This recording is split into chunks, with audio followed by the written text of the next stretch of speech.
Hello everyone. This lecture is part of a preview to my Microsoft Excel course on Udemy. The course is called Practical Microsoft Excel Masterclass. If you like this lecture, do check out the full course on Udemy. The link has been provided in the description below. Also provided in the description below is a coupon code. The first few students who use the coupon code can access the course for free. If you decide to take the course, I request you to please leave behind a review.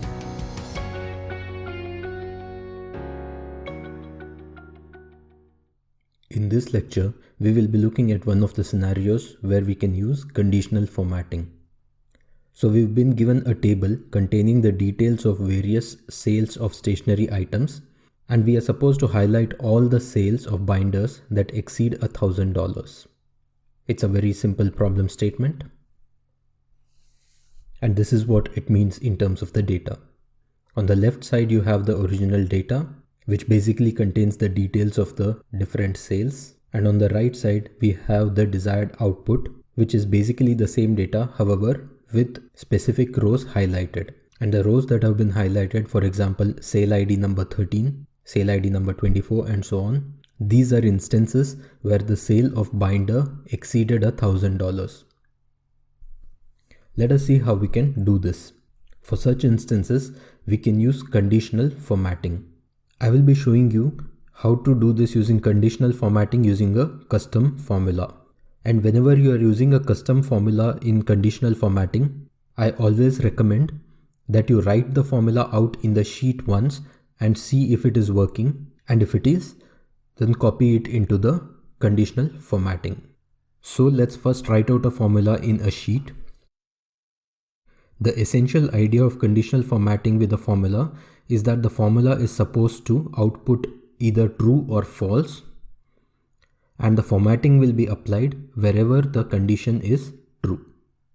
So let's write out the formula and see how this works.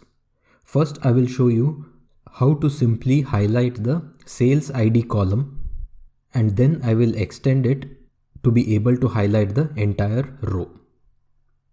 So the formula that I'm interested in, based on the problem statement that I showed you earlier, is this. We are supposed to identify instances where the item sold is binder and the value of the sale is greater than $1,000. So I can do that by using the AND function. We have two conditions here. The first one is that the item sold has to be a binder.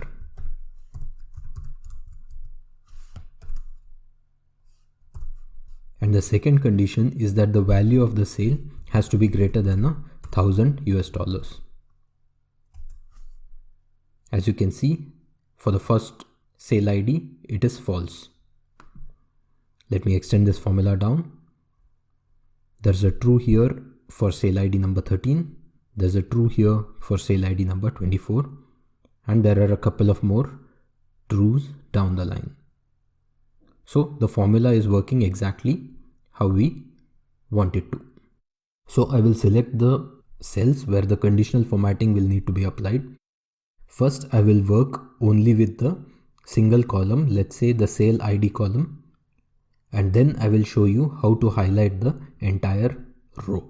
So let me select the sale ID column and I will select A2 to A44.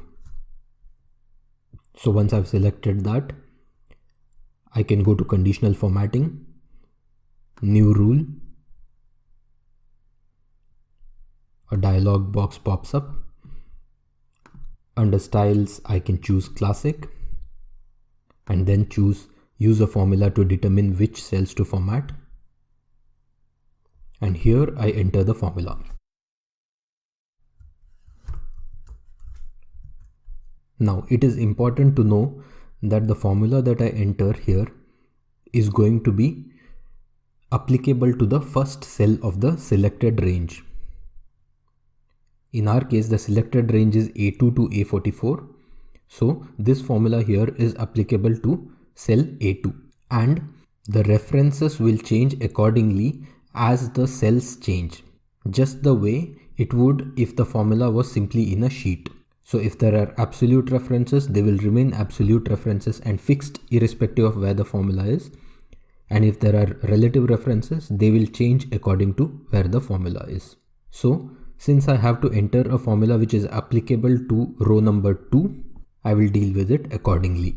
The item corresponding to row number 2 is in the cell E2. So I have to check if the value in E2 is a binder. The value of the sale is in cell F2. So I have to check if the value in F2 is greater than 1000. And let me also change the format. I'll go to customized format. I want the fill to be blue if the formula is satisfied. Let's click on OK and see how this gets highlighted. This is what we had pretty much expected. So for sale ID 13, it's a binder with a sale worth $1600 US. For sale ID 24, it's a binder with sales worth $1300 US and so on. So we know that the correct cells have been highlighted. Now, if I want to highlight the entire row, can I just select the entire data and apply the same conditional formatting? Let's see if we can do that. I'll go to conditional formatting, manage rules, and I will try to modify the rule that I already defined to see if the entire data gets highlighted. So instead of applies to column A, that is A2 to A44, what I will do is I will change this from A2 to F44 because F is the last column of our data. Let's see what happens. As you can see, nothing has changed. Why has nothing changed? The answer lies in relative and absolute references. Like I mentioned earlier, the formula that I apply in conditional formatting is applicable only to the first cell of the selected data. So in our case right now, the selected data is A2 to F44. The formula that we applied is only applicable to A2. Let's take a look at that formula and see what is happening here. So I will go to conditional formatting, manage rules. I will click on edit rule, and this is the formula that we applied. So when this formula gets applied to the cell B2, which is basically the date here, all the references change because all the references that we have given here are relative. So E2 changes to F2. So essentially, Excel checks for the presence of the word binder in F2, which is not correct because F2 has the value of the sale. Similarly, the reference F2 here changes to G2. So Excel checks for the value of the sale in G2, which is again not right. So since Excel is not checking in the right places for the formulae, it will return the value false. And that is the reason why the second column, that is column B here, has not been highlighted. And the same is the case for column C, column D, column E, and column F. So it is very important that we give relative and absolute references properly. So let's do that.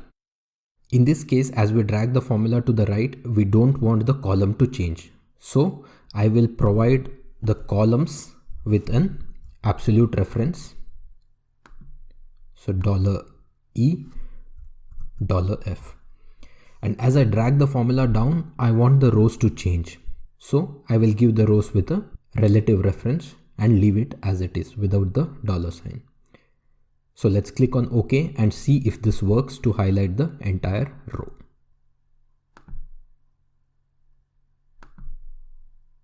As you can see, this is what we had expected.